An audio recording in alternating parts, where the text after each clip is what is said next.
پھر کیا ہوتا ہے، ایک مصیبت دوسری مصیبت، یہ نقصان وہ نقصان، یہ حادثہ، یہ ایکسیڈنٹ، یہ بیماری، یہ ہاسپٹل جا رہا ہے، یہ آ رہا ہے، ساری زندگی بے سکونی ہو جاتی ہے. پھر کہتے ہیں کہ دل چاہتا خودکشی کرنے مر جائے. زندگی میں سکون نہیں آ رہا. کبھی سوچا سکون کیوں نہیں آیا؟ سکون کیوں نہیں آیا؟ اس لیے نہیں آیا کہ آپ قرآن سے دور ہیں، اہل قرآن سے دور ہیں. آپ نے کبھی یہ نہیں اس بات کا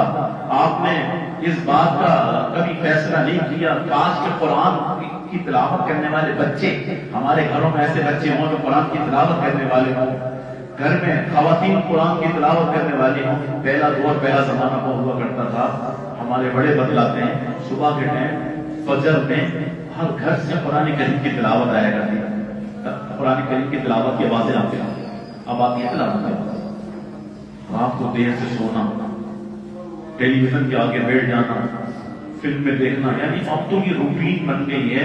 لوگ پوری رات جاگتے ہیں، 4 بجے 5 بجے تک جاگتے ہیں. جب فجر کا تہجد کا ٹائم شروع ہوتا ہے اس سے ان کو نیند آ جاتی ہے. رات میں شروع میں نیند نہیں آتی، کہتے ہیں لیٹے رہتے ہیں، ہمیں نیند آتی نہیں. ہم کیا کریں؟ نیند بہت دور ہے، کیسے نیند آئے گا؟ قرآن کی تلاوت کرو، دیکھو کیسے نیند آتی ہے. سکون کیسے ملتا ہے؟ ابو جہل، عتبہ اور شیبہ، یہ مکہ کے کافروں کے بڑے بڑے لیڈر اور رؤساء، رسول اللہ صلی اللہ علیہ وسلم قرآن کریم کی تلاوت فرمایا کرتے تھے. رات کے وقت یہ چھپ چھپ کے جاتے تھے اور جا کر قرآن سنتے تھے.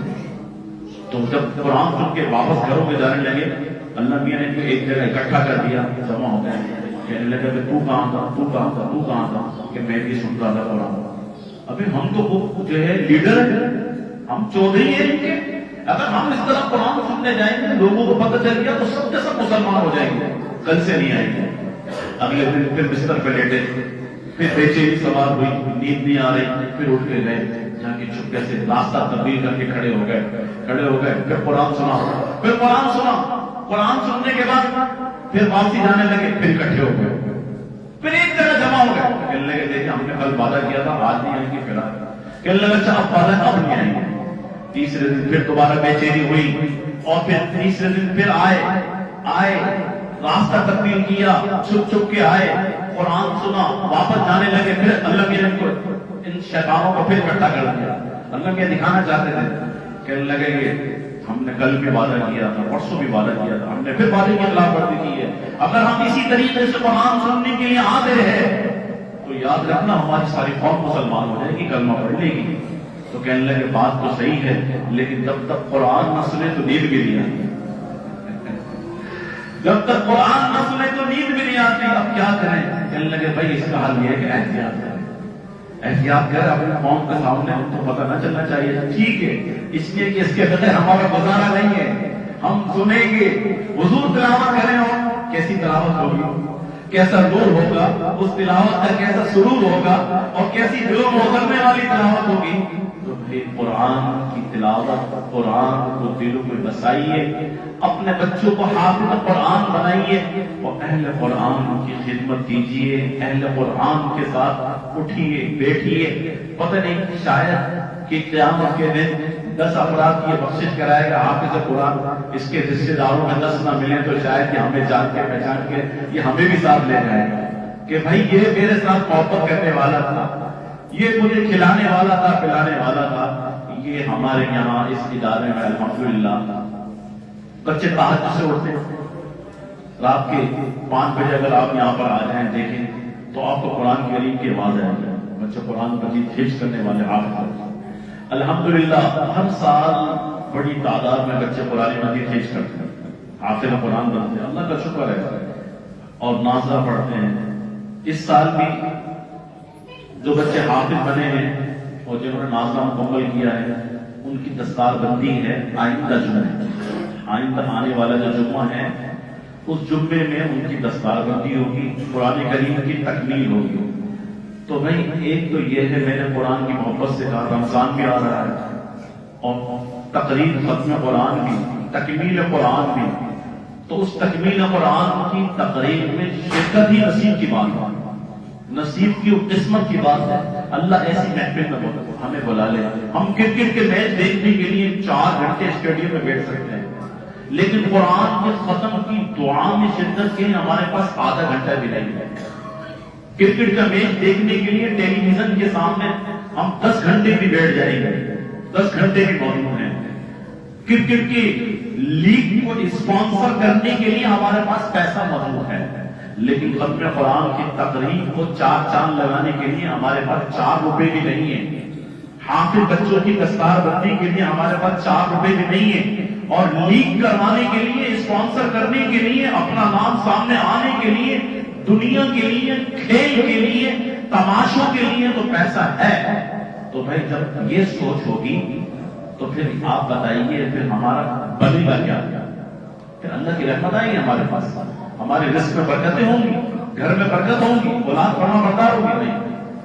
ایسی تقریبات، اس کے اسپانسر کیا کرنا ہے آپ کو؟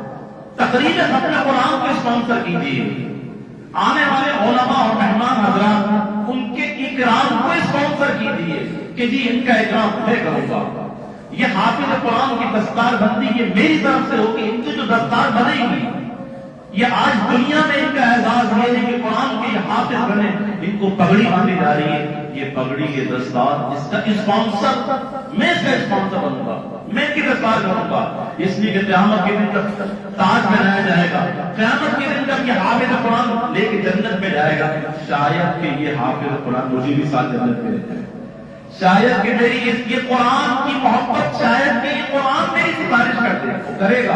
اگر قرآن سے محبت ہوگی، خیرکم من تعلم القرآن وعلمہ، کہ تم میں سے سب سے بہترین وہ ہے جو قرآن سیکھے اسے کرے۔ یہ تو ایک میں نے بتایا تقریر ہے۔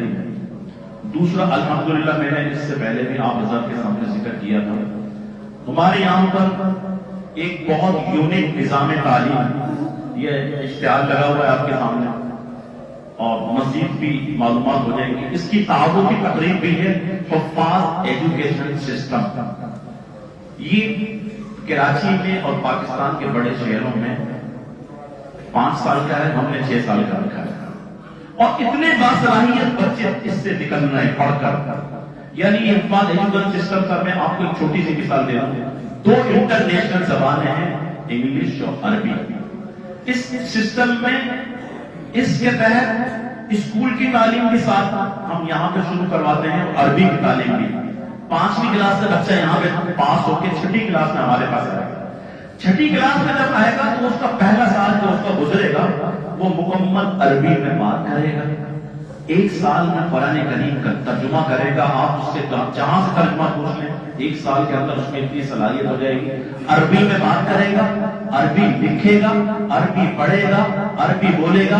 اس کے ساتھ ساتھ 6ٹھی اور 7ویں کلاس اس کی 1 سال میں کمپلیٹ ہو جائے گی، 6ٹھی اور 7ویں کلاس کا۔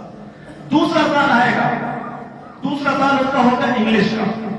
انگلش والے سال کے اندر یہ فل انگلش کے اندر تقریر، تحریر، بات چیت، مکمل مہارت اور عبور۔ کسی اسکول کی تعلیم میں ایسا بچہ مل جائے، میں گارنٹی کے ساتھ کہتا ہوں آپ میرے سامنے پیش کریں۔ لیکن مدرسوں کی تعلیم کے اندر، جہاں مدرسے اس میدان کے اندر ایک چھت کے نیچے دینی تعلیم بھی اور دنیاوی تعلیم بھی، آپ کا بچہ حافظ قرآن بھی بن گیا، آپ کا بچہ دنیاوی تعلیم کے اعتبار سے ایسا ہوگا تو کوئی دنیا کی کسی یونیورسٹی کا کوئی طالب علم اس کا مقابلہ نہیں کر سکتا، کوئی اس کے سامنے آ کر اس کا مقابلہ کر لے، اس کی صلاحیت اس کے سامنے نہیں ہوگی۔ 1 سال میں مکمل انگلش اور اس کی 8ویں کلاس، اس کے بعد تیسرے سال کے اندر اس کی 9ویں کلاس سائنس کے ساتھ، 9ویں کلاس، اور اس کے ساتھ ہمارے عالم کی پڑھائی اس میں شروع ہو جائے گی، اور اس کا پارٹ 1 ہو جائے گا عالم کی پہلے سال کا پارٹ 1۔ 10ویں کے اندر اس کا ہو جائے گا اس کا میٹرک، 4تھا سال میٹرک کا، اور اس کا عالم کا پارٹ 2، پہلے سال کا پارٹ 2، یعنی 2 سالوں کا ہم عالم کا 1 سال پورا کریں گے۔ اور جب اس کا 5واں سال ہوگا تو 11ویں کلاس کی تعلیم اس کی پوری ہو جائے گی، اور عالم کے درجہ ثانیہ یعنی عالم کا دوسرا سال اس کا پورا ہو جائے گا، اور اس کا 6ٹھا سال ہوگا تو 12ویں کلاس پوری ہوگی، اور اس طرف سے عالم کے 3 سال اس کے کمپلیٹ ہو چکے ہوں گے۔ تو ضرورت اس بات کی ہے، آبادی کے اعتبار سے اسکولوں کا ماحول دیکھ لیجیے، وہاں پہ آئس کے نشے بچے کر رہے ہیں، سگریٹیں بچے پی رہے ہیں، آج والدین پریشان ہیں، اور اسکول کی تعلیم اتنی مہنگی ہو گئی ہے کہ والدین افورڈ نہیں کر سکتے۔ انشاءاللہ ثم انشاءاللہ کا آپ حضرات نے ساتھ دیا، مجھے ایسے دوستوں کا ساتھ چاہیے، کم سے کم بھی سنکھر شہر کے اندر 20 سے 25 اسکول ہم اتنے کھولیں جہاں پہ ہم تعلیم دیں، واجبی خرچہ دیں، اور اتنی معیاری تعلیم دیں کہ یہ اسکول میں تعلیم کو لوٹنے والے جو ہیں تعلیم کے نام پہ لوٹنے والے، غریبوں کی جیب پہ ڈاکہ ڈالنے والے، اور مہنگی کتابیں اور مہنگی بستے اور مہنگی کاپیاں کے نام پر لوٹ مار بچانے والے کو نظر آ جائے تو اپنے اسکول بند کرنے پڑے. ارے تم نے تعلیم کو یہ پیشہ بنا لیا. ارے تعلیم تو یہ تھی کہ تعلیم سب کے لیے ہوتی اور معیاری تعلیم ہوتی اور اچھی تعلیم ہوتی. اور انشاءاللہ یہ سلسلہ اس مسجد میں، اس مدرسے میں آپ حضرات کے سامنے پیش ہوگا. اس کے لیے کراچی سے علماء کرام کی ٹیم آ رہی ہے. میری آپ سے گزارش یہ ہے آئندہ جمعے آپ مغرب کے بعد تشریف لائیں. وہ پوری ٹیم آئے گی حکومت ایجوکیشن سسٹم کی. یہ حضرات ان کے نام لکھے ہوئے ہیں، مفتی ابو البابا صاحب، مولانا خورشید حیدر صاحب. یہ پروجیکٹر پہ آپ کو دکھائیں گے. بچے بھی آئیں گے جو اس تعلیمی نظام پہ پڑھ رہے ہیں ان کے وہاں سے وہ نمونہ پیش کریں کہ آپ دیکھیں گے عربی بچہ قرآن کریم کے کوئی بھی آئے ایک سال کے اندر. کوئی تعلیم ایسی نہیں ہے کہ بچہ ایک سال میں قرآن کا ترجمہ کرنا سیکھ جائے. اور انشاءاللہ جو ایک سال میں ہمارے پاس 6ٹھی کلاس میں آئے گا حافظ قرآن بچہ، وہ ایک سال میں قرآن مجید کا ترجمہ کرنا سیکھ جائے گا. ایک سال میں عربی میں بات کرے گا. جنت کی زبان عربی کی زبان ہے. اس قرآن کا ترجمہ عربی کی زبان، احادیث اس کو یاد ہوگی. جسمانی فٹنس وہ الگ ہے، وہ چیزیں الگ ہے. وہ انشاءاللہ یہ چیزیں جب شروع ہوں گی رفتہ رفتہ آپ کے سامنے آ جائیں گی. ایک اور دوسرا تعلیمی نظام کہ 5 سال کا بچہ ہمارے پاس آئے گا، اس کو پہلے دن سے اسکول کی تعلیم بھی ہمارے ذمہ ہے، اس کا قرآن مجید کا حفظ بھی ہمارے ذمہ ہے. وہ 20 سال کی عمر میں ہم سے آپ حافظ قرآن بتا کے واپس لے لیجیے گا. حافظ قرآن کو عالم بنا کے 20 سال میں اس کی 12ویں کلاس بھی ہو جائے گی، میٹرک بھی اس کی ہو جائے گی، حافظ بھی بن جائے گا. اور 20 سال کی عمر میں اس کو عالم کی دستار اس کے سر کے اوپر سجی ہوئی ہوگی. اور بچہ ہم آپ کے حوالے کریں گے یہ آپ اس بچے کو 5 سال میں ہم اس کو حافظ بھی بنا رہے ہیں، اسکول بھی پڑھا رہے ہیں. تو بتائیے کہ ایسا تعلیمی نظام ہے. اس میں میری صرف ایک سوچ اور میری فکر، مجھے ضرورت ہے آپ جیسے لوگوں کی. یعنی مجھے ضرورت تھی کہ کچھ دوست کچھ ایسی ایک ایجوکیشنل سوسائٹی ہم بنا لیں کہ ہم سکھر کے اپنے شہر کی فضا کو تبدیل کر دیں اور اپنے شہر کے اندر یہ نظام ہم لے کر آئیں اور جگہ جگہ اسکول کھولیں. ایک اسکول نہیں، یہ تو ایک چھوٹی سی جگہ ہے. اس کے اندر تو یہ سارا منصوبہ بھی پورا نہیں ہو سکتا جو منصوبہ ہم نے بنایا. بہت چھوٹی جگہ ہے. ہمیں اس کے لیے جو ہے آگے مزید وسائل کو بڑھانا ہوگا. اور یہ آپ کیا سمجھ رہے ہیں کہ یہ صرف باتوں سے اور اس طریقے سے ہو جائے گا؟ نہیں. ہمارے پاس صرف جو حفظ کا شعبہ ہے، حفظ کے شعبے میں جو اس وقت استاد پڑھا رہے ہیں، یہ ہمارے اوپر اتنا دباؤ ہے کہ اس سال ہم جو کلاسیں پڑھا رہے ہیں لوگوں کے اصرار کے اوپر، دگنی تعداد آئندہ سال شوال کے اندر. اس لیے میں کہتا ہوں کبھی کبھی آپ بلا تکلف آ کے اس نظام کو دیکھا کریں، جانچا کریں، پڑھائی کو دیکھا کریں ہو کیا ہے. یہ صرف مفتی صاحب بیٹھ کے ممبر میں بولتے ہیں. میں کہتا ہوں عملی طور پر مشاہدہ کریں کتنی محنت ہو رہی ہے، کس قدر جو ہے بچوں کے لیے ان کے مستقبل کو روشن کیا جا رہا ہے. اور تیسرا کام کیا ہوگا جمعے کے دن؟ مسابقہ، ضلعی سطح پہ مسابقہ. الحمدللہ آپ کے اس ادارے کو یہ اعزاز حاصل ہے. سکھر میں یہ تیسرا سال ہے کہ پورے سکھر کے مدارس کے درمیان قرآن کریم کا کمپٹیشن، حافظوں کا کمپٹیشن مقابلہ پہلا مرحلہ کل ہو چکا ہے. اس پہلے مرحلے میں جو بچے کامیاب ہوئے، آخری مرحلہ بھی آج 21 فروری کو آئندہ جمعے کو وہ منظر بھی دیکھنے والا ہے. اس میں کاری کمپیوٹر بھی آپ کے سامنے آئے گا. اس لیے میں نے کہا کرکٹ کے میچ کے لیے ٹائم ہے، خدا 2 گھنٹے 1 گھنٹہ نکال کے آئیے گا. قرآن سے محبت، رمضان بھی آ رہا ہے اور آ کے یہ مناظر دیکھ لیجیے گا کہ قرآن کا کمپٹیشن کیسے ہوتا ہے، مسابقہ اور مقابلہ کیسے ہوتا ہے. ضلعی سطح پہ مسابقہ ہے اور یہ الحمدللہ اس ادارے کا اعزاز حاصل ہے. سکھر میں یہ تیسرا سال ہے کہ یہ مدرسہ جو ہے ضلعی سطح کے اوپر مسابقہ کروا رہا ہے. اس مسابقے کی تقریب حفاظ ایجوکیشن سسٹم کی تعارفی تقریب کی یہ ہے کیا؟ وہ ٹیم جو کراچی سے آ رہی ہے وہ آپ کو دکھائے گی کہ یہ ہم کیا شروع کرنے جا رہے ہیں. وہ پھر آپ کو سمجھ میں آئے گا. اور پھر اس کی رجسٹریشن فوراً یعنی 22 فروری سے رجسٹریشن شروع ہو جائے گی. پھر اس کے بعد اس کا ٹیسٹ ہوگا. وہ ساری چیزیں ہم کو سمجھنے کے لیے مسابقے کی تقریب میں تکمیل قرآن میں شرکت کرنے کے لیے آپ سب حضرات کو میں دل کی گہرائیوں سے دعوت دیتا ہوں. آئندہ جمعے بعد نماز مغرب ہے آپ نے اس جامعہ میں اس مسجد میں آنا ہے اور ان تمام پروگراموں میں شرکت کرنی ہے. اللہ تعالی ہم سب کو جو ہے دین کی نصرت کے لیے اور دین کے کاموں کے لیے قبول فرمائے.